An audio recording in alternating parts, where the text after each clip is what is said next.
नमस्कार दोस्तों, साहित्य समाधान के मंच से मैं डॉक्टर रीता गौड़ आपका हार्दिक स्वागत करती हूं, अभिनंदन करती हूं।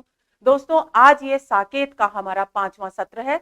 पिछले सत्रों में हम उर्मिला की विरह वेदना की पृष्ठभूमि से अच्छी तरह से परिचित हो चुके हैं। पिछले सत्र में हमने पढ़ा था कि उर्मिला किस तरह से प्रकृति के प्रत्येक उपादान के साथ, प्रत्येक तत्व के साथ अपना समन्वय स्थापित करती है, तादात्म्य स्थापित करती है और अपनी भावनाओं की अभिव्यक्ति करती है। इसी दौरान कभी वह अपनी व्यक्तिगत वेदना को अभिव्यक्त करती है, तो कभी विविध ऋतुओं के माध्यम से वह अपनी भावनाओं का विस्तार करती है। उसी क्रम में वर्षा ऋतु के जिस वर्णन को हमने जहां पर पिछले सत्र में छोड़ा था, उसके आगे हम उसकी विरह वेदना को वर्षा ऋतु के माध्यम से ही समझते हैं। तो चलिए शुरू करते हैं आज का सत्र। देखिए, उर्मिला कहती है, दरसों परसों घन बरसों, क्योंकि पिछले सत्र में हमने जहां पर छोड़ा था उर्मिला के विरह वर्णन को, जिस बिंदु पर छोड़ा था, वहां वह वर्षा ऋतु से वार्तालाप करती है, वर्षा ऋतु के माध्यम से अपनी भावनाओं को अभिव्यक्त करती है। तो यहां पर उसी क्रम में वह बादलों का आवाहन कर रही है। घन यानी बादल,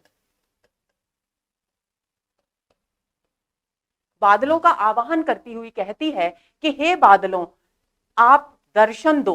दर्शो यानी दर्शन दो, परसो यानी इस भूमि का स्पर्श करो।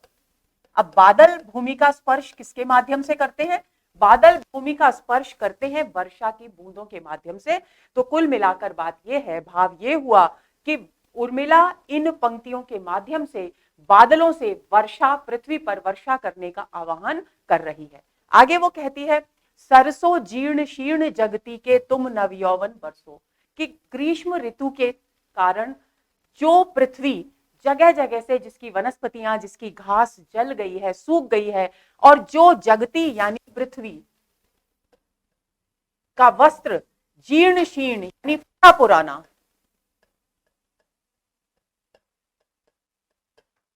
प्रतीत होता है। कैसा प्रतीत होता है? जगती यानी पृथ्वी का जो वस्त्र ग्रीष्म ऋतु के ताप के से झुलस जाने के कारण फटा पुराना प्रतीत होता है, हे बादल, तुम वर्षा के द्वारा उसे पुनः नव यौवन प्रदान करो, यानी उन वनस्पतियों को फिर से नव जीवन दो। घुमड़ उठो आषाढ़ उमड़कर पावन सावन बरसो। अब देखिए, वर्षा ऋतु किन 4 महीनों में चौमासा कहा जाता है? चौमासे का अर्थ है, वर्षा ऋतु को चौमासा क्यों कहा जाता है? इसलिए क्योंकि 4 महीने वर्षा ऋतु का क्रम चलता है, और वो वर्षा ऋतु का क्रम चलता है आषाढ़, सावन और भाद्रपद खासतौर से। तो उन्हीं की चर्चा करते हुए उर्मिला कहती है कि घुमड़ उठो आषाढ़ उमड़ कर, के आषाढ़ मास में हे बादल तुम उमड़ घुमड़ कर आओ। और सावन का महीना क्योंकि हमारे संस्कृति में, हमारे धर्म में पवित्र माना गया है, शिव जी की उपासना के लिए विशेष तौर पर पवित्र माना गया है, इसलिए सावन के लिए विशेषण यहां इस्तेमाल किया गया है पावन। और पवित्र सावन के महीने में आप बरसों और इस प्रकृति के कण कण में आनंद का संचार कर दो। फिर भाद्र महीना यानी भाद्रपद का, भादवा जिसको कहते हैं, और भाद्रपद के महीने में देखिए दोस्तों, ये सभी जो नाम है, भद्र यानी भद्रा नक्षत्र, आश्विन नक्षत्र, चित्रा नक्षत्र, हस्त नक्षत्र और स्वाति नक्षत्र, ये सभी वर्षाकालीन नक्षत्र हैं जिनकी चर्चा यहां पर की गई है। वह कहती है कि भाद्रपद मास में हे बादल, भद्रा नक्षत्र में, आश्विन नक्षत्र में, चित्रा नक्षत्र में, हस्त नक्षत्र में और स्वाति नक्षत्र में आप बरसों और बरस कर इस सृष्टि के कण कण में नव जीवन का संचार करो। तो भाषा में आनुप्रासिकता आपको दिखाई दे ही रही है, भाषा में आनुप्रासिकता है, और यहां पर बादलों का आवाहन किया गया है। ये 2 बिंदु आपको ध्यान में रखने हैं। आगे चलते हैं। सृष्टि दृष्टि के अंजन रंजन ताप विभंजन बरसो। अब बादलों को क्या कहा गया है? मानना, बादलों को कवि मानते हैं कि जैसे सृष्टि मानो कोई युवती है, कोई स्त्री है, उस सृष्टि की दृष्टि के यानी आंखों के, दृष्टि यानी आंखों के, अंजन यानी काजल, क्योंकि बादलों का रंग भी काला है और काजल का रंग भी काला है, इसलिए बादलों को सृष्टि रूपी युवती की दृष्टि का काजल माना गया है, नैनों का काजल माना गया है कि हे बादल, तुम सृष्टि की दृष्टि के क्या हो, अंजन हो, काजल के समान हो, और क्या हो, उस दृष्टि में रंजन यानी आनंद का संचार करने वाले, रंजन यानी आनंद का संचार, मन बहलाने वाले हो, आनंद उल्लास और उमंग से दृष्टि को भरने वाले हो, और क्या करने वाले हो, ताप विभंजन, जो ताप गर्मी के कारण सृष्टि के कण कण में व्याप्त हो गया है उसे तुम नष्ट करने वाले हो। तो इसलिए हे बादल तुम बरसो, और कैसे बादल बरसो, जो सृष्टि रूपी युवती की दृष्टि का काजल के समान हो, जो जन जन के नेत्रों में आनंद का संचार करने वाले हो और ताप का नाश करने वाले हो, ऐसे हे बादल तुम बरसो। आगे चलते हैं। गत सुकाल के प्रत्यावर्तन हे शिखी नर्तन बरसो। अब क्योंकि ग्रीष्म ऋतु के बाद, प्रचंड ग्रीष्म ऋतु के बाद वर्षा ऋतु का आगमन होता है, तो वो कहती है कि गत ग्रीष्म ऋतु के दौरान जो अच्छा समय चला गया था, बीत गया था, गत यानी बीत गया था, उसे तुम अपनी वर्षा के माध्यम से प्रत्यावर्तन उसका करो, यानी उसे वापस लौटाओ। यानी अच्छे समय को लौटाने के लिए उर्मिला आवाहन करती है बादलों का, ताकि सृष्टि के कण कण में आनंद और उल्लास का संचार हो जाए। तो गत सुकाल के प्रत्यावर्तन हे शिखी नर्तन बरसो, कि हे बादल, जो समय, जो अच्छा समय, सुकाल यानी अच्छा समय, जो अच्छा समय ग्रीष्म ऋतु के दौरान चला गया था, गत हो गया था, बीत गया था, उसे फिर से लौटा कर लाओ, अपनी वर्षा के माध्यम से फिर से लौटा कर लाओ, और शिखी यानी मोरों को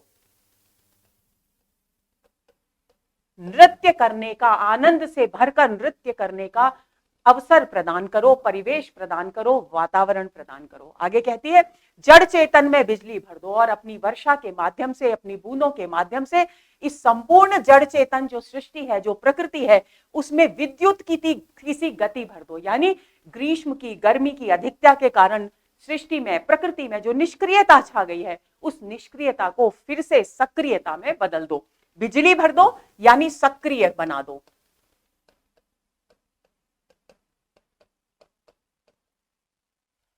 ओ उद्बोधन बरसो। अब वर्षा ऋतु आने पर दोस्तों क्या होता है, वर्षा ऋतु आने पर जो बीज के कण सृष्टि के कण कण में विद्यमान होते हैं, यानी भूमि में दबे हुए होते हैं, वे सब ऊपर उठकर अंकुर के रूप में दिखाई देने लगते हैं। उद्बोधन का उसको प्रतीक के रूप में लिया गया है कि मानो वो सोए हुए थे बीज, और उन्हें वर्षा ऋतु जगा देती है। तो इसलिए बादलों को उद्बोधन का प्रतीक माना गया है। वे कहते हैं कि ओ उद्बोधन बरसो, कि उद्बोधन यानी सृष्टि के कण कण में सोए हुए उन बीजों को जगाने वाले हे बादल तुम बरसो। चिन्मय बने हमारे मृणमय पुलकांकुर बन बरसो, कि इस तरह की, हे बादल, इस तरह की वर्षा करो ताकि हमारे मृण में यानी मिट्टी में छिपे,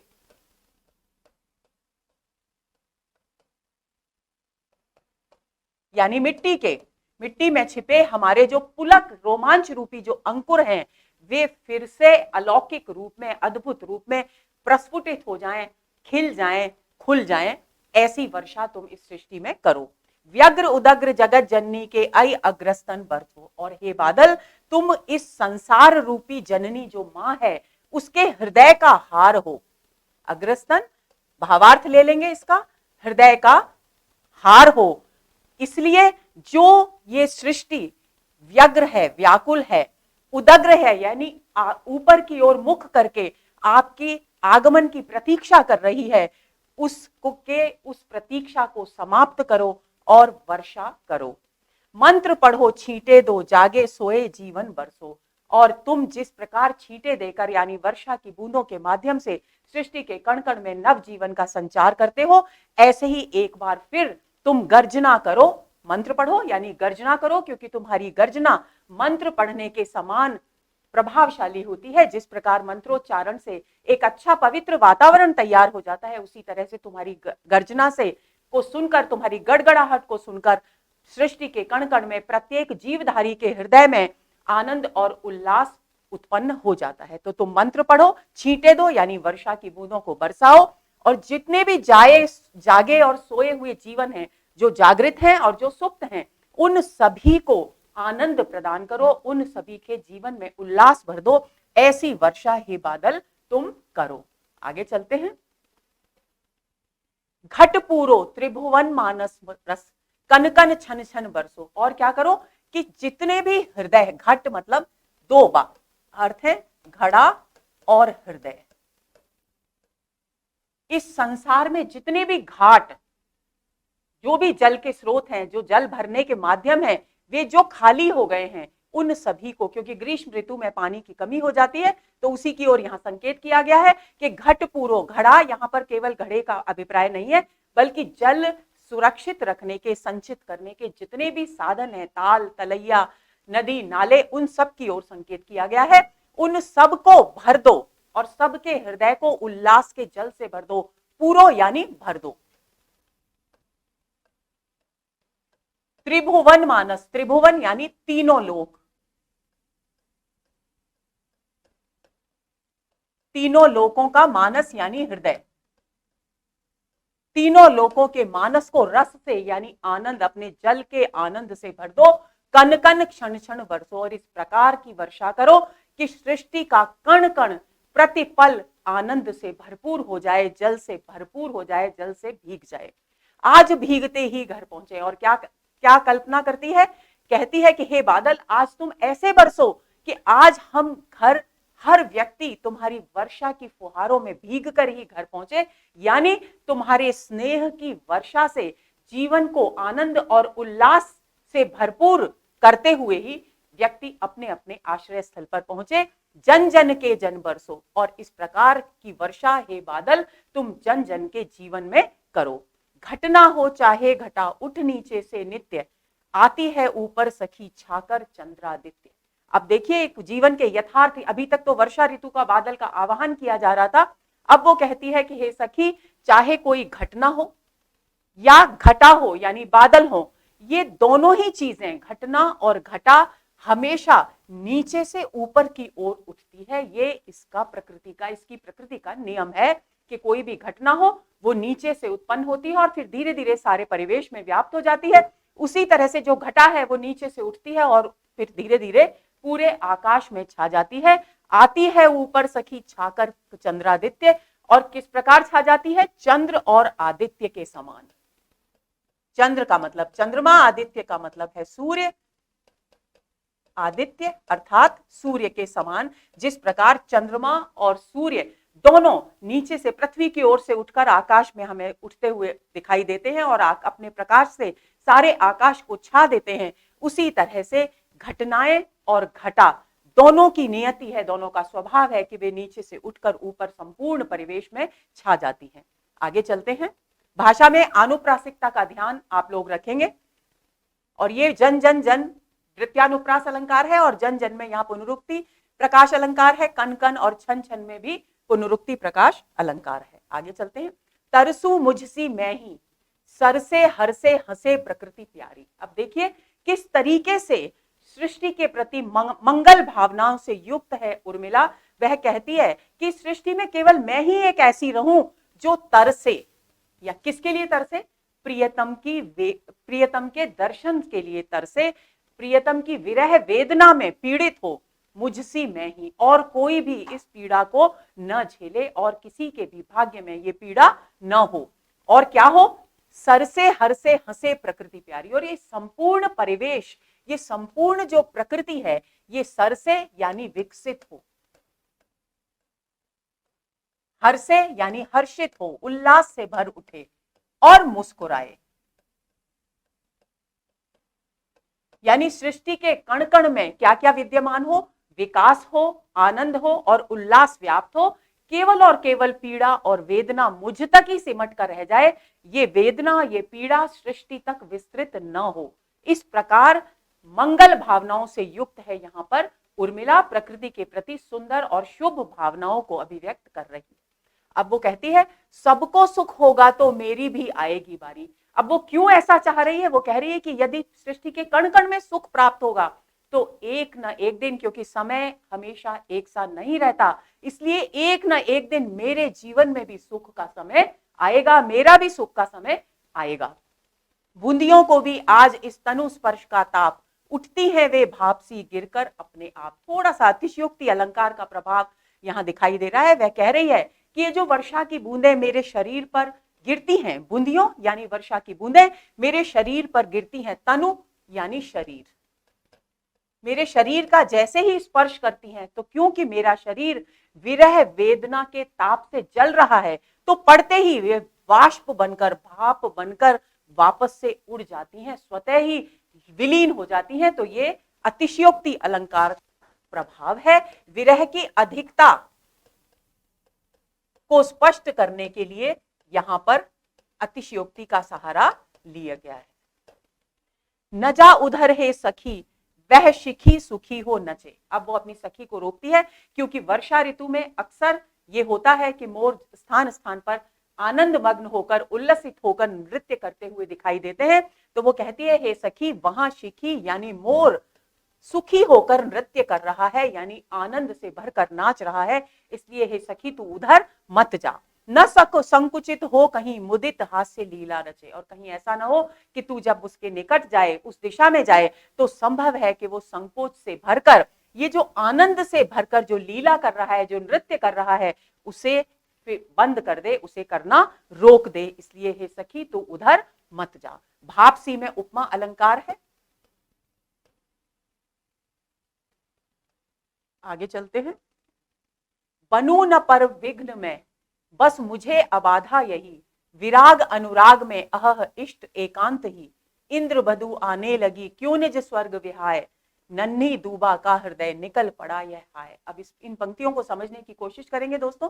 देखिए वो क्या कहती है, क्योंकि कल्याणकारी भावों से युक्त है उर्मिला, तो वो कहती है, ईश्वर से प्रार्थना करती है कि हे ईश्वर बनू न पर विघ्न में, पर यानी दूसरों के मार्ग की बाधा में न बनूं, दूसरों के मार्ग की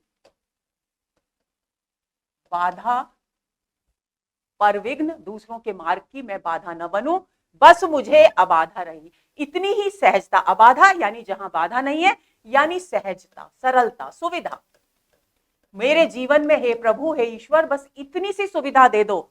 मेरा विरह अपनी जगह है, वेदना अपनी जगह है, वह चलती रहे, लेकिन मेरे जीवन में इतनी सी केवल सुविधा दे दो कि मैं अपनी वेदना के कारण किसी अन्य व्यक्ति के जीवन की मैं रुकावट या बाधा पैदा न करूं।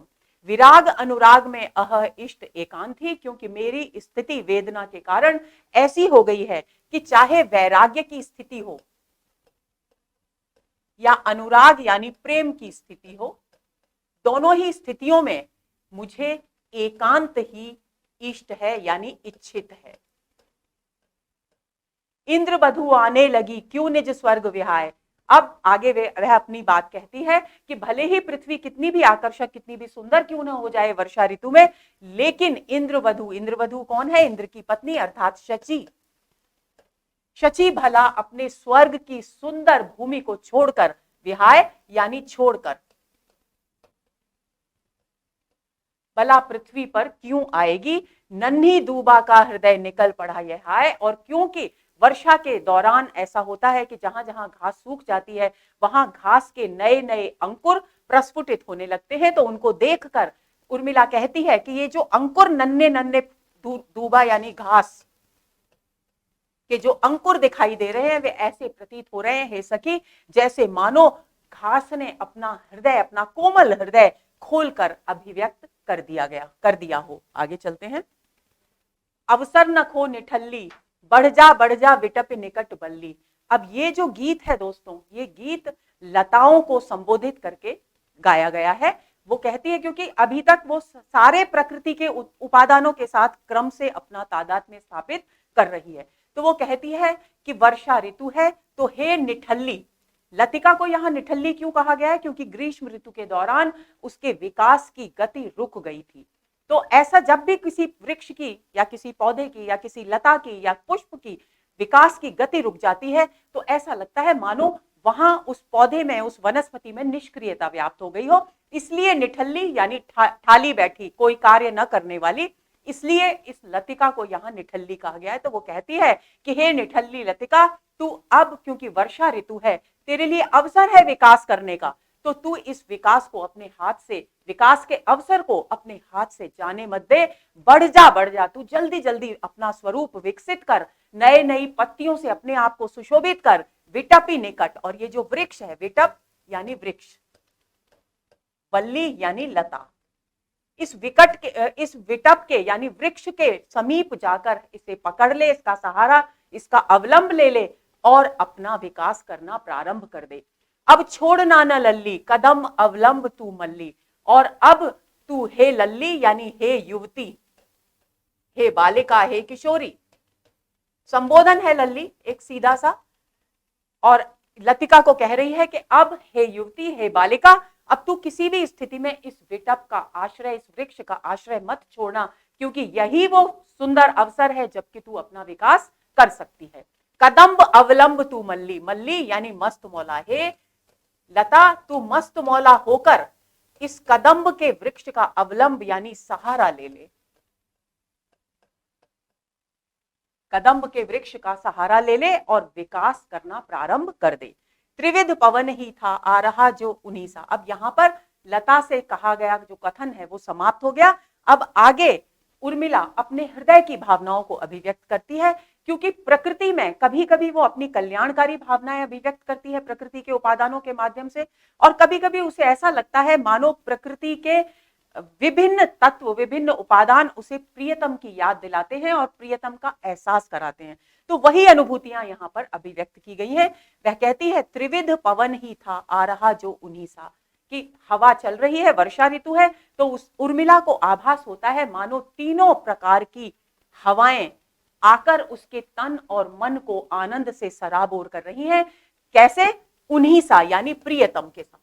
जिस प्रकार प्रियतम के आगमन से उसका तन और उसका मन आनंद और उल्लास से भर उठता था, उसी प्रकार ये त्रिविध हवाएं भी उसे आनंद और उल्लास से सराबोर कर रही हैं। यह घन रव ही था छा रहा जो उन्हीं सा, और आकाश में क्योंकि बादल छाए हुए, तो बादलों की जो गड़गड़ाहट, रव का मतलब होता है ध्वनि, बादलों की, घन बादल है, बादलों की जो आवाज चारों ओर परिवेश में गूंज रही है, वह उस प्रकार वातावरण में छा रही है जिस प्रकार प्रियतम के आने पर उसके संपूर्ण व्यक्तित्व पर केवल और केवल प्रियतम का व्यक्तित्व छा जाता था। उन्हें उनके अतिरिक्त और कुछ उर्मिला को दिखाई नहीं देता था। वैसी ही अनुभूति बादलों के छाने को लेके संदर्भ में उर्मिला को हो रही है। प्रिय सदृश हंसा जो नीप ही था कहां वे, नीप एक फूल का नाम है, गुल दोपहरिया का फूल इसको कहा जाता है, बंदूक भी इसको कहा जाता है। तो एक फूल होता है, उसके बारे में यहां बात की गई है। तो वो कह रही है कि प्रिय सदृश हंसा जो नीप ही था कहां वे, कि एक वृक्ष है वहां पर गुल दोपहरिया का, उस पर बहुत सुंदर फूल अचानक खिलते हैं और जमीन पर वर्षा की बूंदों के साथ झड़ जाते हैं, तो उसे ऐसा लगता है मानो उसके प्रियतम हंसे हों। जिस प्रकार उसके प्रियतम के हंसने पर उनकी हंसी से, उनके मुख से फूल झरते हुए दिखाई देते थे, प्रतीत होते थे, ऐसा ही आनंद उसे उस वृक्ष से झरते हुए फूलों को देख करके हो रहा है। तो वो कहती है प्रिय सदृश हंसा जो नीप ही था कहां वे, कि यह जो वृक्ष है जब इसके से वर्षा की बूंदों से इसके फूल झरकर नीचे गिरे तो ऐसा लगा जैसे यह प्रिय के समान, प्रियतम के समान ही हंसने लगा हो, मुस्कुराने लगा हो। लेकिन वास्तव में यहाँ प्रियतम नहीं है, बल्कि ये नीप है, यानी बंदूक का वृक्ष है या गुल दोपहरिया का वृक्ष है। प्रकृत सुकृत फैले भारा जो उन्हीं सा, और प्रकृति में जो सौंदर्य व्याप्त है वो आज मुझे उसी प्रकार आनंदित कर रहा है, उसी प्रकार मन को मेरे भा रहा है जिस प्रकार प्रियतम के साथ संयोग के क्षणों में मुझे ये प्रकृति अच्छी लगती थी, मन को भाती थी। आगे चलते हैं। सफल है उन्हीं घनों का घोष, वंश वंश को देते हैं जो वृद्धि विभव संतोष। अब वो बादलों से कहती है कि हे बादलों, उन्हीं बादलों की गड़गड़ाहट, घोष मतलब आवाज, आवाज क्या होती है बादलों की? बादलों की आवाज होती है गड़गड़ाहट।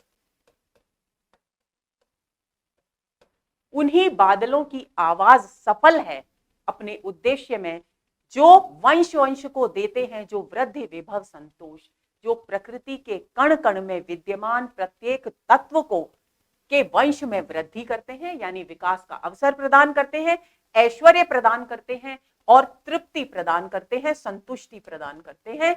ऐसे ही बादलों का गड़गड़ाना वास्तव में सार्थक है। नभ में आप विचरते हैं जो हरा धरा को करते हैं।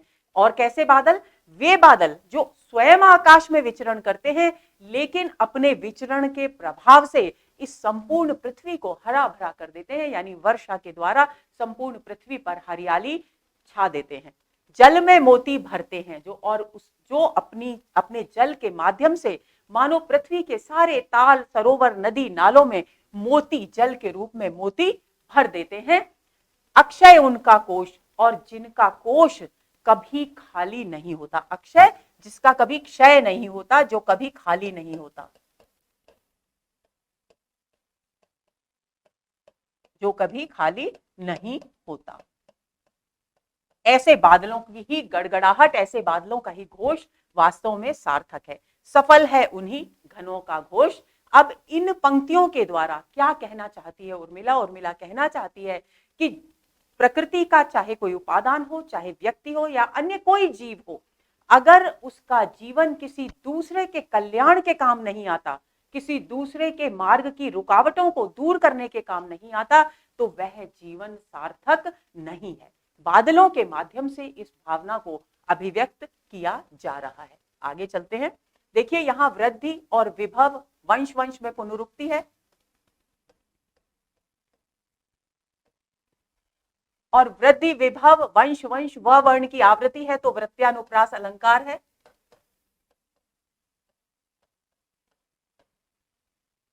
आगे चलते हैं।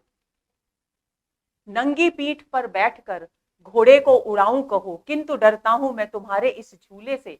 रोक सकता हूं उरुओं के बल से ही उसे, टूटे भी लगाम यदि मेरी कभी भूले से। किंतु क्या करूंगा यहाँ, उत्तर में मैंने हंस और भी बढ़ाए पैर दोनों ओर ऊले से। अब देखिए, प्रकृति से वार्तालाप करते करते उर्मिला को अपना और प्रियतम के साथ बिताए क्षणों का एक प्रसंग याद आ गया। वो प्रसंग था कि जब उर्मिला झूला झूल रही थी, तो लक्ष्मण से उसने कहा कि आप ही आकर झूला झूलिए।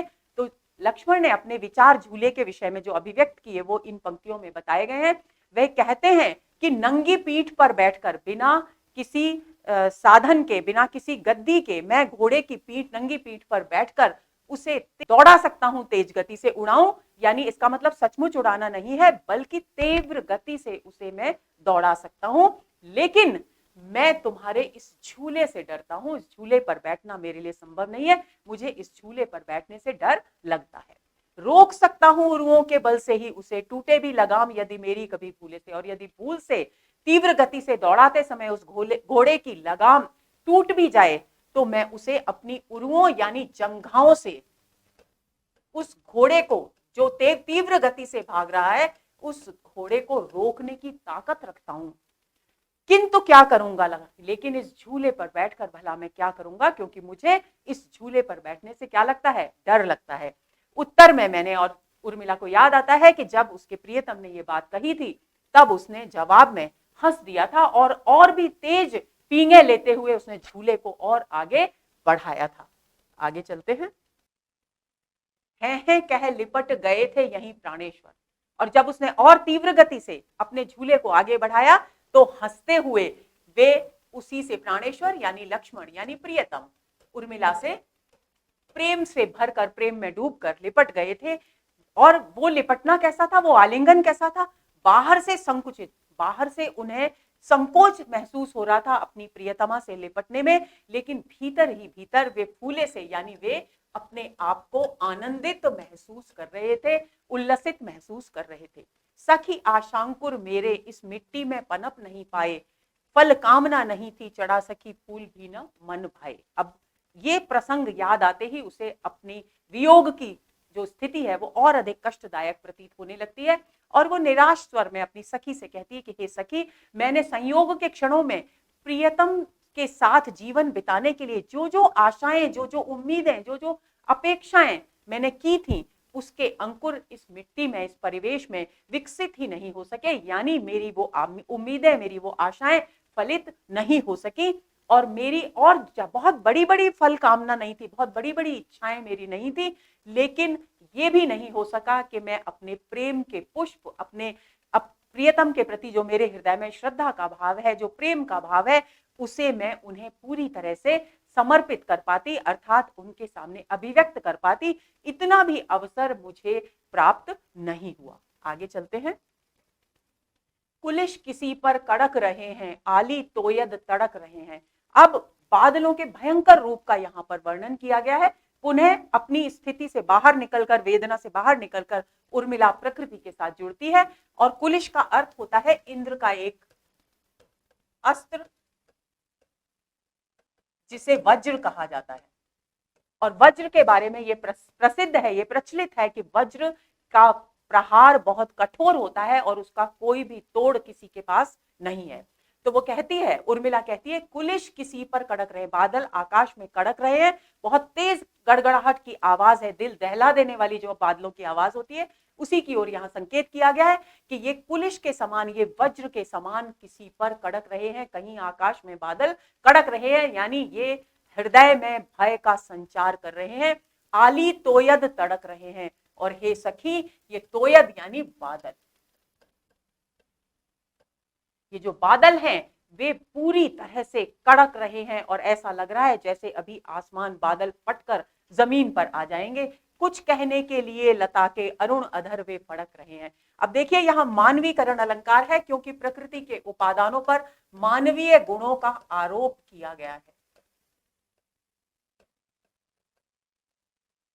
तो जब वर्षा की बूंदें, हवा का वेग जब लताओं को स्पर्श करता है, तो ऐसा लगता है, उर्मिला ऐसा महसूस करती है कि मानो लता की जो कोमल कोमल लाल रंग की पत्तियां हैं, वे उसके अरुण यानी लाल रंग के अधर हैं, होठ हैं, और जो स्पंदन वर्षा और की बूंदों और हवाओं के कारण उन पत्तों में हो रहा है, तो उसे वो महसूस करती है मानो ये लता अपने इन लाल रंग के होठों से कुछ कहना चाहती है, लेकिन कह नहीं पा रही। दोस्तों, आपको याद रखना है कि जब भी हम किसी बात को किसी के समक्ष कहना चाहते हैं और हमारे अंदर भावनाएं बहुत अधिक उमड़ रही होती हैं, तो लेकिन हम अपनी भावनाओं को अभिव्यक्त नहीं कर पाते, उस समय हमारे होठ केवल कांप कर रह जाते हैं।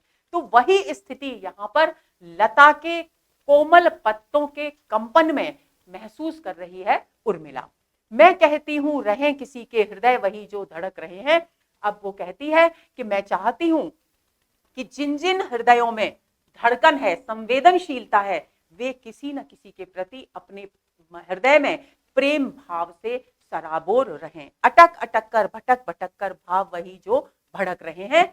और इस ऋतु में जो हृदय में स्थित जो प्रेम की भावनाएं हैं, जो सुंदर भावनाएं हैं, वे कभी कभी रुक रही हैं, कभी कभी उनमें भटकन पैदा हो रही है। तरह तरह से भावनाएं विविध रूपों में हमारे सामने आ रही हैं और कभी भावनाएं पूरे वेग के साथ अभिव्यक्त भी हो रही हैं, भड़क रहे हैं, यानी भावनाएं पूरे वेग के साथ अभिव्यक्त हो रही है। पुनरुक्ति प्रकाश अलंकार है, मानवीकरण अलंकार है, अरुण अधर में छेकानुप्रास अलंकार हो गया है।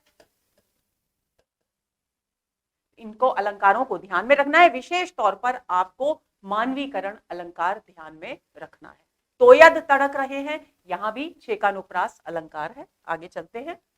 मैं निज अलिंद में खड़ी थी सखी एक रात, रिमझिम बूंदें पड़ती थी, घटा छाई थी, गमक रहा था केतकी का गंध चारों ओर, झिल्ली झनकार यही मेरे मन भाई थी। अब अलिंद क्या होता है? देखिए, महलों में आपने देखा होगा कि जब भी किसी कक्ष के आगे एक चौकोर सा खुला दालान होता है या बरामदा जिसको हम कह सकते हैं, उसे अलिंद कहा जाता है। तो हम यहाँ बरामदा लिख लेते हैं, आंगन लिख लेते हैं।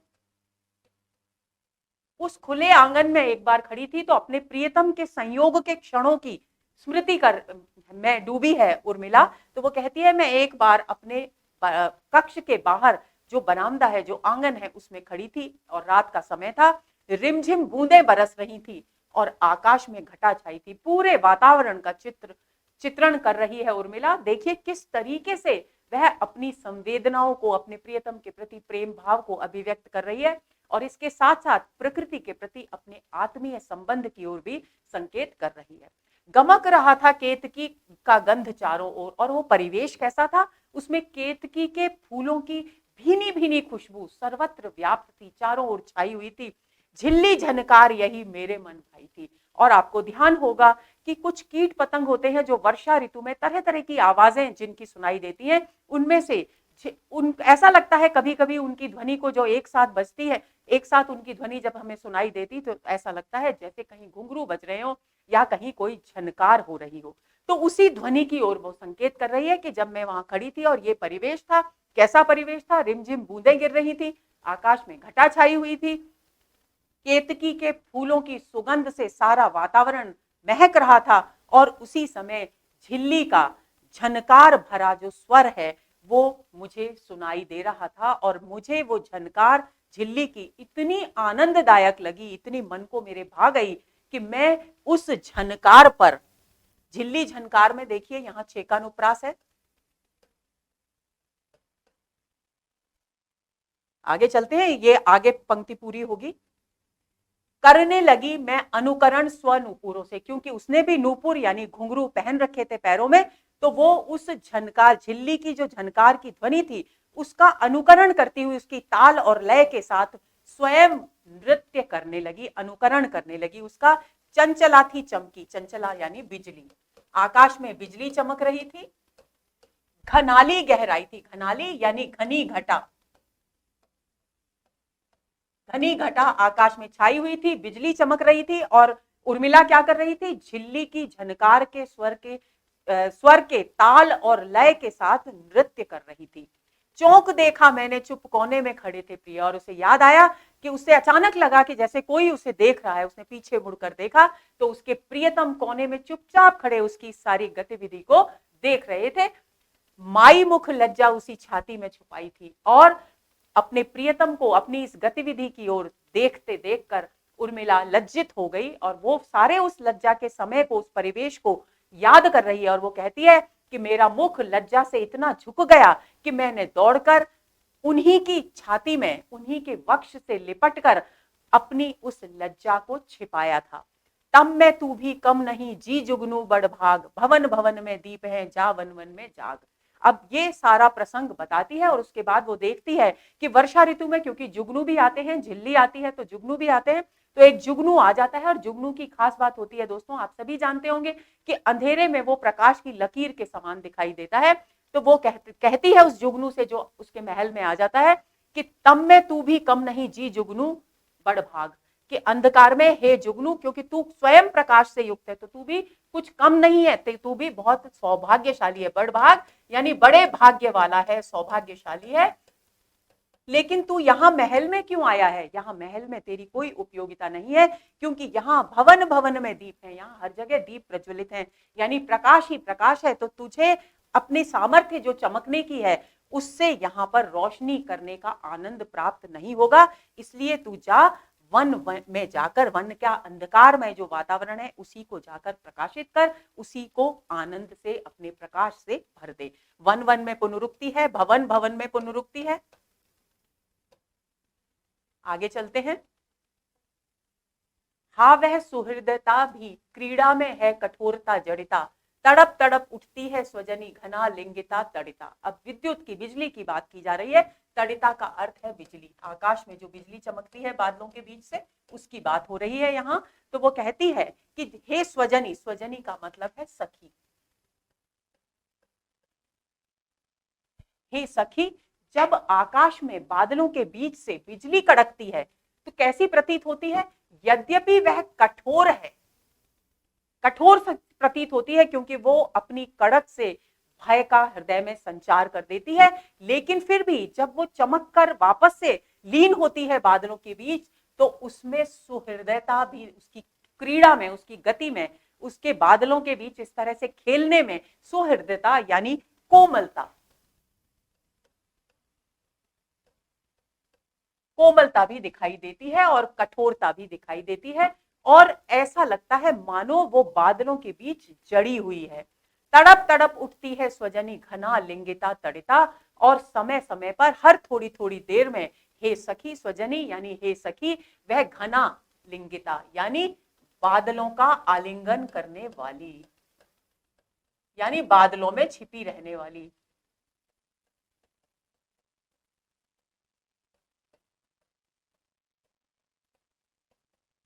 घनालिंगिता यानी घन मतलब बादल, आलिंगिता यानी आलिंगनबद्ध, तो बादलों में से के साथ आलिंगनबद्ध होने वाली यानी बादलों में हमेशा छिपी रहने वाली वह तड़िता यानी बिजली बीच बीच में चमकती है तो ऐसा लगता है मानो वो तड़प तड़प कर अपनी भावनाओं की अभिव्यक्ति कर रही हो।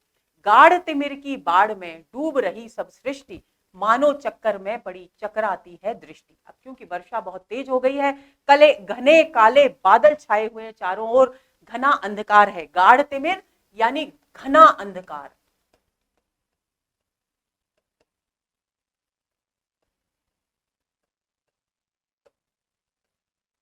चारों ओर घना अंधकार छाया है और सारी सृष्टि वर्षा की अधिकता के कारण जल में डूबती हुई सी प्रतीत हो रही है।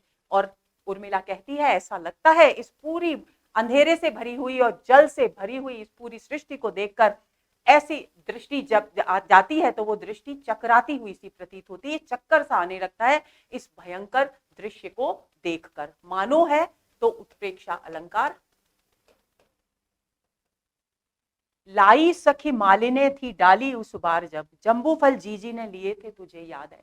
अब फिर उसे इसी बीच ये प्रकृति से के विषय में अपनी भावनाएं अभिव्यक्त करती है, बिजली के विषय में अपनी भावनाएं अभिव्यक्त करती है और उसके बाद उसे फिर से एक प्रसंग याद आ जाता है और वो अपनी सखी से कहती है कि सखी क्या तुझे याद है कि एक बार राजभवन में जब मालिनी आई थी और अब फलों की डलिया लेकर के आई थी, डाली यानी डलिया टोकरी, फलों की डलिया लेकर आई थी उस बार यानी उस समय तो जीजी ने यानी श्री सीता जी ने क्या लिए थे, जंबू फल लिए थे।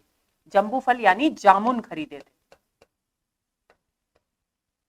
क्या। और फिर वो अपनी सखी से प्रश्न करती है कि हे सखी क्या तुझे ये प्रसंग याद है कि जब मालिनी अपनी फलों की डलिया लेकर राजभवन में पधारी थी और जीजी ने यानी सीता जी ने जंबू फल यानी जामुन फल खरीदे थे। प्रश्न अलंकार हो गया है, यहाँ प्रश्न है, आगे चलते हैं। मैंने थे रसाल लिए देवर खड़े थे। रसाल यानी आम, और मैंने क्या खरीदा था, जीजी ने तो जामुन खरीदे थे और मैंने आम खरीदे थे। और हम दोनों बहनों की इस रुचि की भिन्नता को देवर खड़े हुए चुपचाप देख रहे थे। हंसकर बोल उठे निज निज स्वाद है। और इस रुचि की भिन्नता को देखकर उन्होंने कहा ये तो अपने अपने स्वाद की बात है, निज निज स्वाद है। तो निज निज स्वाद में पुनरुक्ति अलंकार हो गया है। मैंने कहा रसिक तुम्हारी रुचि काहे पर, और वो याद करती है कि उसने किस प्रकार कहा था अपने देवर से कि हे रसिक मनोवृत्ति वाले तुम्हारी रुचि कौन से फल पर है। बोले देवी दोनों ओर मेरा रसवाद है कि हे देवी मेरी तो दोनों ही फलों में बराबर रुचि है। दोनों का प्रसाद भागी हूं मैं हाय आली आज विधि के प्रमाद से विनोद भी विषाद है। और फिर उन्होंने कहा था मैं तो दोनों ही भाभियों के से प्रसाद प्राप्त करने का आकांक्षी हूं, दोनों ही भाभियों की कृपा का आकांक्षी हूं। अब फिर इस बात को याद करके उर्मिला दुखी हो जाती है और कहती है हाय सखी ये जो मनोरंजक प्रसंग था देवर के साथ मेरा, वो भी उसकी स्मृति भी आज ईश्वर के प्रमाद के कारण या मेरे दुर्भाग्य के कारण विनोद भी, ये विनोद का प्रसंग था लेकिन ये भी आज मेरे लिए विषाद यानी दुख का कारण बन गया है। आगे चलते हैं। निचोड़ पृथ्वी पर वृष्टि पानी सुखा विचित्रांबर सृष्टि रानी। अब देखिए चारों तरफ वर्षा का जल छाया हुआ है, व्याप्त है। तो उर्मिला सृष्टि को रानी के रूप में यानी एक स्त्री के रूप में देख रही है। मानवीकरण अलंकार हो गया है।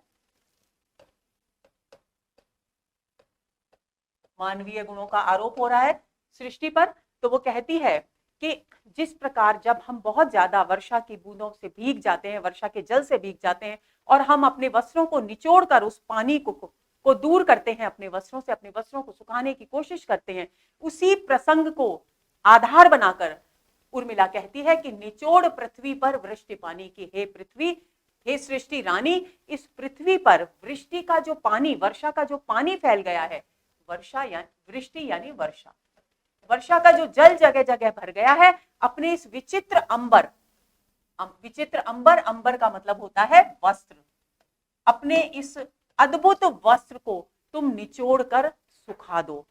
तथापि क्या मानस रिक्त मेरा, कि भले ही तुम इसमें से अपने वस्त्र में से, अपने विचित्र वस्त्र में से, हे सृष्टि रानी, तुम जल को, वर्षा के जल को निकाल दोगी, लेकिन सारी सृष्टि में से जल निकल सकता है, लेकिन मेरे मानस में से वेदना का जल निकल नहीं सकता, यानी मेरी वेदना मेरे हृदय में वैसी की वैसी ही रहेगी। क्या वो कभी मेरा हृदय रिक्त हो पाएगा? तुम तो अपने वस्त्र को रिक्त कर लोगी जल से निचोड़कर, लेकिन मैं अपने हृदय को, अपने मानस को निचोड़कर जल से रिक्त नहीं कर पाऊंगी, वेदना से रिक्त नहीं कर पाऊंगी। बना अभी अंचल सिक्त मेरा, और तुम तो अपने वस्त्र को सुखा लोगी, लेकिन मेरा जो ये अंचल है ये हमेशा सिक्त यानी भीगा हुआ ही रहेगा। क्यों भीगा हुआ रहेगा? क्योंकि निरंतर मेरे हृदय में वेदना है, और वेदना के कारण मेरे आंखों से अश्रुओं की धारा प्रवाहित होती रहती है, और उस अश्रुओं के प्रवाह के कारण मेरे वस्त्र हमेशा भीगे रहते हैं। सखी छिन धूप और छिन छाया, यह सब चौमासे की माया। अब वो कह रही है कि हे सखी, ये तो प्रकृति का, सृष्टि का नियम है कि क्षण भर के लिए आकाश में धूप दिखाई देती है और क्षण भर के लिए छाया आ जाती है। इसी के माध्यम से कवि कहते हैं कि उर्मिला ये व्यंजित करना चाहती है कि जीवन भी इस सृष्टि की तरह है, इस चौमासे के प्रभाव की तरह है, जहां कभी कभी क्षण भर में धूप यानी कष्ट के दिन आते हैं, तो कहीं आनंद और उल्लास से भरे दिन आते हैं, यानी सुख, दुख, हर्ष और विषाद जीवन के निश्चित क्रम है, एक के बाद दूसरे का आना अवश्यम भावी है। इस स्थिति की ओर यहां संकेत किया गया है। गया श्वास फिर भी यदि आया, तो सजीव है कृष भी काया। अब देखिए, जीवन के यथार्थ की ओर संकेत कर रही है। वो कहती है कि जो श्वास हम बाहर छोड़ते हैं, गया हुआ जो श्वास है, जो हमारे शरीर से बाहर निकल जाता है, अगर वो वापस लौट कर आता है, यानी हमारी सांसों का आवागमन अगर निरंतर चलता रहता है, तो इसका मतलब है कि हम कितने भी कृष यानी दुर्बल हों, हमारा शरीर कितना भी दुर्बल हो, हम जीवित हैं। यानी जीवित होने के लिए मोटा तगड़ा होना आवश्यक नहीं है, चाहे कितने भी दुबला शरीर हो, लेकिन यदि सांसों का आवागमन चल रहा है, तो इसका मतलब है कि हम सजीव हैं, हम जीवित हैं। हमने उनको रोक न पाया, तो निज दर्शन योग कमाया। और हम, हमारी जो नियति है, हम उसके विपरीत जाकर किसी भी गतिविधि को रोक नहीं सकते, इतनी सामर्थ्य हमारे पास नहीं है। और यही कारण है कि प्रियतम के दर्शन का जो लाभ मुझे मिलना चाहिए था, जो अवसर मेरे जीवन में नित्य प्रति विद्यमान था, उस दर्शन के लाभ से को भी मैंने गंवा दिया है, यानी खो दिया है। ले लो देव जहां जो लाया, और हम क्या हैं? हम इस नियति, इस भाग्य के हाथ की कठपुतली हैं। हमारे किस्मत में सिर्फ यही लिखा है कि दैव यानी भाग्य हमें जो कुछ भी दे, हमें उसे स्वीकार ही कर लेना होता है। हम उसका विरोध नहीं कर सकते, हम उसका तिरस्कार नहीं कर सकते। यह सब चौमासे की माया, और जीवन की चौमासे में जैसे छाया और धूप रहती है, उसी तरह से जीवन में भी सुख, दुख, हर्ष और विषाद आते जाते रहते हैं। ये प्रकृति का, ये सृष्टि का एक निश्चित क्रम है। इसलिए हमें क्या करना चाहिए? हमें जो कुछ हमारे भाग्य से मिले, अच्छा या बुरा, उसे सहर्ष स्वीकार कर लेना चाहिए। आगे चलते हैं। पथ तक जकड़े हैं झाड़ियां डाल घेरा, उपवन वनसाहा हो गया आज मेरा। अब क्योंकि वर्षा में पेड़ पौधे बेतरतीब बढ़ जाते हैं, और उसी की बात की ओर संकेत कर रही है कि मार्ग, इतनी झाड़ियां बढ़ गई हैं वर्षा ऋतु के कारण कि पथ भी यानी रास्ते भी उन्होंने रोक दिए हैं, पथों को भी, मार्गों को भी अवरुद्ध कर दिया है, जकड़ लिया है। पथ तक जकड़े हैं झाड़ियां डाल घेरा, झाड़ियों ने अपना घेरा बढ़ा लिया है और मार्गों को अवरुद्ध कर दिया है। और हे सखी तू देख, मेरा जो राजमहल का उपवन है, वो वृक्षों की अत्यधिक वृद्धि के कारण, झाड़ियों की अत्यधिक वृद्धि के कारण वन के समान दिखाई देने लगा है, जंगल सा प्रतीत हो गया है। प्रियतम वनचारी गेह में भी रहेंगे। आज मेरे प्रियतम भले ही वनचारी हैं, यानी वन में विचरण करने वाले हैं, वन में विचरण करने वाले। आज मेरे प्रियतम भले ही वनचारी हैं, यानी वन में विचरण करने वाले हैं, लेकिन कभी ना कभी तो वे घर में भी रहेंगे। गेह यानी घर, घर में भी रहेंगे, यानी जब वे लौट कर आएंगे तब वे इसी भवन में रहेंगे। कह सकी मुझसे वे लौट कर क्या कहेंगे? हे सखी अब तू ही बता, जब वो इस अपने सुंदर उपवन को वन के रूप में देखेंगे, तो वे मुझे क्या कहेंगे, मुझे किस प्रकार से उल्हाना देंगे, किस तरह की बातें मुझसे करेंगे, ये वो अपनी सखी से कह रही है।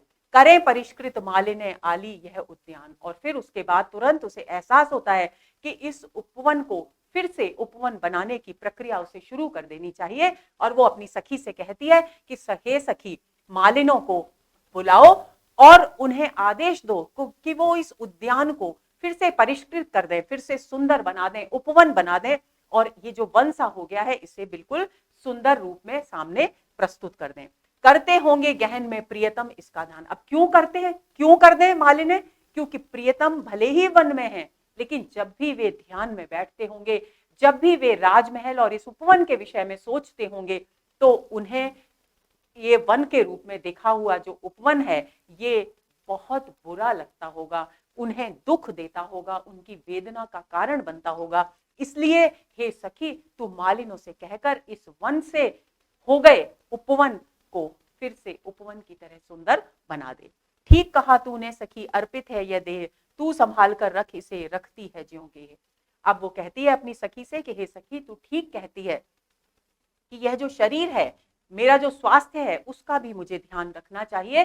जिस प्रकार वेदना की अधिकता के कारण मैं अपने स्वास्थ्य का ध्यान नहीं रख पा रही हूं, लेकिन तू कहती है कि यह देह भी प्रियतम के लिए समर्पित है, तो ऐसी स्थिति में मुझे इसका भी ध्यान रखना चाहिए। और अब मैं तुझसे कहती हूं कि जिस प्रकार तू घर को संभाल कर रखती है, उसी प्रकार तू मुझे भी संभाल कर रख। आगे चलते हैं। रह चिरदिन तू हरी भरी, बढ़ सुख से बढ़ सृष्टि सुंदरी। अब सृष्टि को सुंदरी के रूप में यहाँ पर संबोधित किया जा रहा है। वो कहती है कि हे सृष्टि रूपी सुंदरी, यानी रूपक अलंकार तो है ही और साथ ही मानवीकरण भी हो गया है। हे सृष्टि रूपी सुंदरी, तू चिरदिन यानी प्रतिदिन तू हरी भरी बनी रहे, यानी तू अपने सुंदर रूप में ही विद्यमान रहे। बढ़, निरंतर अपने आप को विकसित कर, सुख से आनंद से बढ़, दुख से कष्ट से मत बढ़ बल्कि आनंद से बढ़। सुध प्रियतम की मिले मुझे, फल जन जीवन दान का तुझे। और यदि ऐसे समय में, उर्मिला कहती है सृष्टि सुंदरी से कि यदि ऐसे समय में मुझे प्रियतम कि कुछ सुध मिल जाए, कुछ खोज खबर मिल जाए कि वो कब आने वाले हैं, किस समय आने वाले हैं, तो मैं तुझे जीवन दान का फल दे दूंगी, यानी मैं अपने आप को धन्य समझूंगी। हंसो हंसो हे शशि फूल फलो। और वो फिर चंद्रमा को देखकर कहती है कि हे चंद्रमा, आकाश में तुम भी फूलो फलो, आकाश में तुम मुस्कुराओ, यानी अपनी पूरी प्रकाश के साथ, पूरी चांदनी के साथ मुझे आकाश में दिखाई दो। और हे फूल, तुम भी अपने पूरे सौंदर्य के साथ विकसित हो, यानी सृष्टि के कण कण में वो आनंद और उल्लास को देखना चाहती है। आगे चलते हैं। हंसो हिंडोरे पर बैठकर झूलो। और फूल से क्या कहती है कि फूलो और तुम हंसो, खिलो, खिलखिलाओ। और शाखा के झूले पर, हिंडोरा कौन से झूले पर बैठेंगे फूल? शाखा के झूले पर।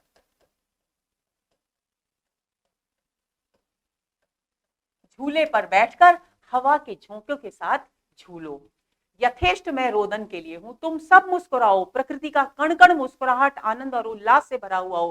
क्यों? क्योंकि रोने के लिए तो मैं ही यथेष्ट यानी पर्याप्त हूं। वेदना केवल मुझ तक सीमित रहे, वेदना सृष्टि के कण कण तक विस्तृत न हो, ऐसी कामना करती है उर्मिला। झड़ी लगा दूं इतना पिए हूं, प्रकृति तू प्रिय की स्मृति मूर्ति है। और वो कहती है कि मेरे अंदर इतना रुदन है, इतने आंसू हैं कि मैंने इतनी वेदना पी रखी है। इतना वेदना क्या पिए हुए है? वेदना। इतनी वेदना मैंने पी रखी है कि मैं अब आंसुओं की झड़ी लगाने की सामर्थ्य रखती हूँ। प्रकृति तू प्रिय की स्मृति मूर्ति। और फिर प्रकृति को संबोधित करके कहती है कि तेरे आंगन में, तेरे विभिन्न क्षेत्रों में मैंने प्रियतम के साथ संयोग के सुंदर पल बिताए थे। और जब जब मैं तेरी ओर देखती हूँ, उन स्थानों पर जाती हूँ, तब तब मेरे सामने वे सारी की सारी यादें मूर्तिमान हो जाती हैं, साक्षात हो जाती हैं, आंखों के सामने स्पष्ट हो जाती हैं। जड़ित चेतन की त्रुटि पूर्ति है। और ऐसा लगता है मानो इस चैतन्य में जो अभाव है, जो कमी है, उसकी पूर्ति के लिए ही ये स्मृतियां विद्यमान है। यानी मेरे जीवन में जो अभाव है, प्रियतम का अभाव, प्रियतम के वियोग का जो क्षण मेरे जीवन में है, मानो जड़ चेतन में व्याप्त जो प्रियतम के संयोग के क्षणों की स्मृतियां हैं, वे मानो मेरे उस अभाव को कम करने के लिए ही यहाँ पर विद्यमान है। रख सजीव मुझे मन की व्यथा। अब अपने मन की पीड़ा से कह रही है कि हे पीड़ा, हे मेरे मन की पीड़ा, हे मेरे मन की वेदना, मुझे निरंतर सजीव बनाए रख। कह सखी कह तू उनकी कथा। और हे सखी अपनी सखी से कहती है, हे सखी तू मुझे मेरे प्रियतम के बारे में विविध प्रसंग बता, जिससे कि मेरे जीवन में चैतन्य बना रहे, मैं जीवित रह सकूं और प्रियतम के आगमन तक उनकी प्रतीक्षा कर सकूं। आगे चलते हैं। निरख सखी बहुत ही महत्वपूर्ण पद है दोस्तों ये, इस पर बहुत सारे प्रश्न पूछे जाते हैं, अच्छी तरह से इसे समझ लेंगे। निरख सखी ये खंजन आए, फेरे उन मेरे रंजन ने नयन इधर मन भाए। अब क्या है कि वर्षा ऋतु है, वर्षा ऋतु में खंजन पक्षी भी उड़ते हैं, दिखाई देते हैं। तो वो कहती है अपनी सखी से, खंजन पक्षी आकर बैठ गए हैं, तो वो कहती है हे सखी देख, निरख कई बार आ चुका है ये, इसका अर्थ होता है देख, कि सखी देख ये खंजन पक्षियों का जो जोड़ा है वो यहाँ आ गया है। और इन खंजन पक्षी, क्योंकि खंजन पक्षी से हमेशा तुलना की जाती रही है सुंदर नेत्रों की, तो उर्मिला कहती है कि मुझे इन खंजन पक्षियों को देखकर ऐसा लग रहा है मानो मेरे रंजन, रंजन यानी मन को आनंदित करने वाले मेरे प्रियतम, प्रियतम के लिए रंजन शब्द आया है, मेरे प्रियतम ने आज अपनी दृष्टि इस ओर यानी मेरे ओर फेरी है, मेरी ओर मोड़ी है, इसलिए ये खंजन पक्षी उनके नेत्रों के प्रतीक के रूप में यहां आकर बैठ गए हैं। फैला उनके तन का आतप, और सृष्टि में क्योंकि वर्षा ऋतु है, लेकिन कभी कभी जब धूप निकलती है तो वो धूप मुझे ऐसी प्रतीत होती है मानो मेरे प्रियतम के शरीर का, तन का जो तेज है वही धूप के रूप में सृष्टि में विद्यमान है। मन से सर सरसाए, और ये जो सरोवर वर्षा के जल से भरे हुए हैं ये आनंद से भरे हुए हृदय के समान प्रतीत हो रहे हैं, या उपमा अलंकार हो गया है। और सर सरसाए में कौन सा अलंकार है? छेकानुप्रास अलंकार है। घूमे वे इस ओर यहाँ, इस ओर वहां, ये हंस यहाँ उड़ छाए। और इसी समय खंजन पक्षियों को देखने के बाद आकाश की ओर उसकी दृष्टि जाती है और वो देखती है कि हंस आकाश में उड़कर छाए हुए हैं, उड़कर आ रहे हैं। तो वो कहती है कि आज तो सखी मुझे पूरा विश्वास हो गया है कि न केवल उन्होंने साकेत यानी अयोध्या की ओर यानी मेरी ओर अपनी दृष्टि फेरी है, बल्कि स्वयं भी साकेत की ओर, अयोध्या की ओर मुड़ गए हैं। और यही कारण है कि ये हंस उड़ करके यहाँ आ गए हैं। करके ध्यान आज इस जन का निश्चय वे मुस्काए। और मुझे ऐसा प्रतीत हो रहा है कि इस जन का, इस जन शब्द किसके लिए प्रश्न पूछा जा सकता है? ये जन शब्द यहाँ उर्मिला ने स्वयं अपने लिए प्रयुक्त किया है, उर्मिला के लिए, कि आज मुझे ऐसा प्रतीत हो रहा है इन हंसों को देखकर कि मानो आज प्रियतम ने निश्चित रूप से मेरा ध्यान करके, मेरी स्मृति करके थोड़ा सा मुस्कुराए हैं, मुझे याद किया है, इसलिए ये हंस रूपी जो पक्षी हैं वो यहाँ दिखाई दे रहे हैं। फूल उठे हैं कमल, और सखी देख सरोवर में कमल खिल उठे हैं। कमल खिल उठे हैं का मतलब क्या है? कमल खिले तो सरोवर में जल भर गया है वर्षा का, इसलिए कमल खिल उठे हैं। लेकिन उर्मिला का हृदय क्योंकि प्रियतम की स्मृति में उमंगित है, आनंदित है, इसलिए उसे प्रकृति के कण कण में प्रियतम की छवि दिखाई दे रही है। और वो कहती है कि ये जो सरोवर में खिले हुए फूल हैं, मानो ये उन्होंने जो साकेत की ओर दृष्टि फेरी है, ये कमल उसी के प्रभाव से विकसित हो गए हैं।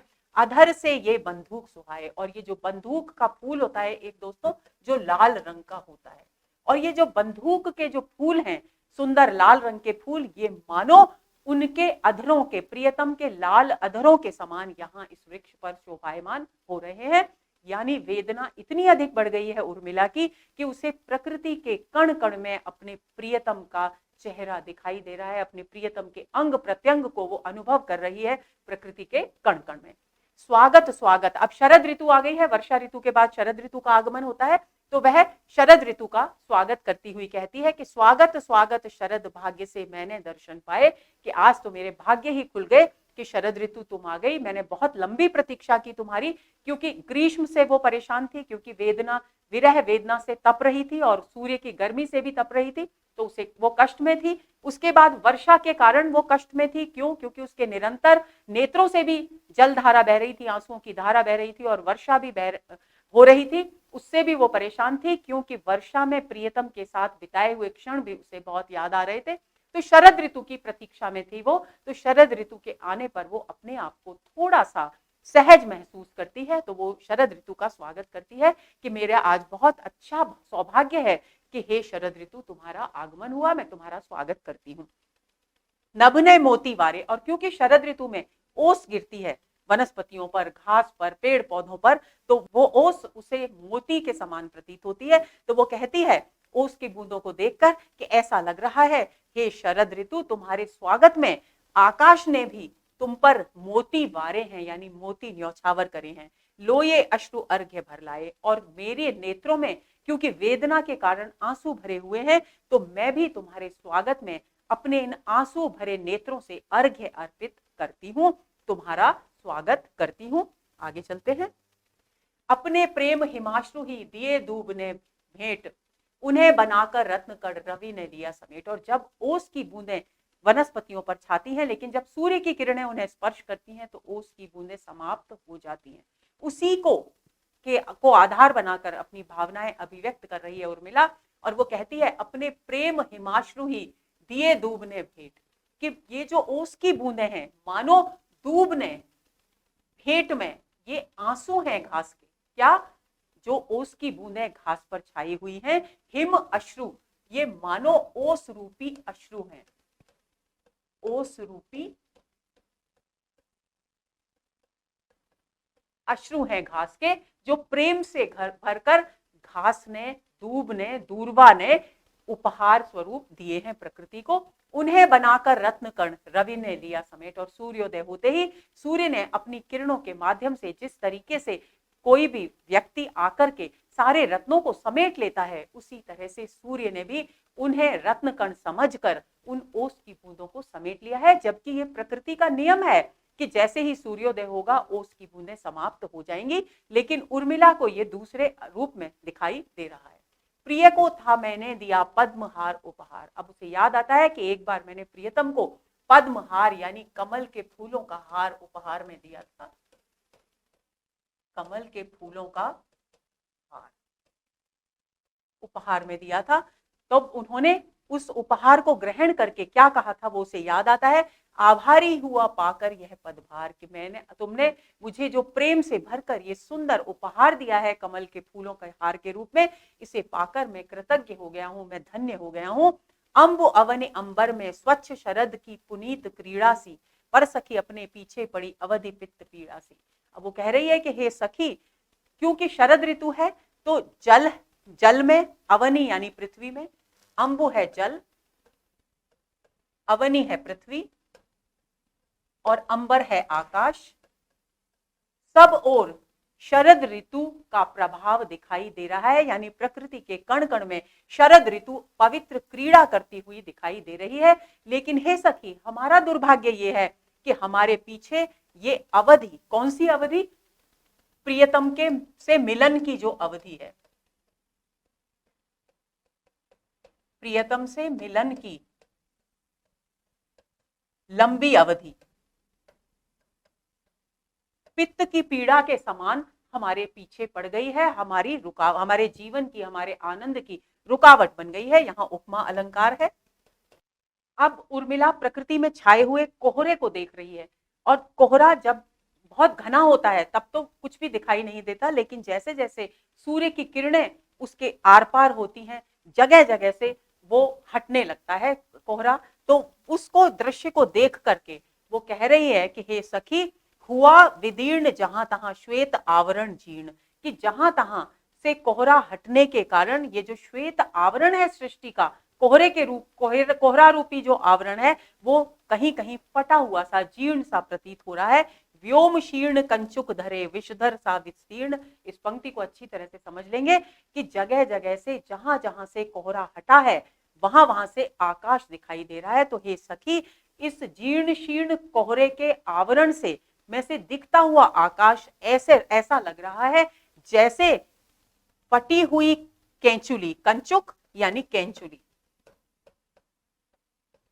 फटी हुई कैंचुली को धारण करके कोई बहुत लंबा सा सांप लेटा हुआ हो। विषधर यानी सांप, विस्तीर्ण यानी बड़ा सा सांप, विस्तृत सा सांप लेटा हुआ हो, ये कल्पना करती है यहाँ उर्मिला। तो विषधर सा विस्तीर्ण में यहाँ पर वृत्यानुप्रास अलंकार तो है ही, व वर्ण की यहाँ बहुत बार आवृत्ति हुई है, लेकिन इसके अलावा यहाँ उपमा अलंकार भी है।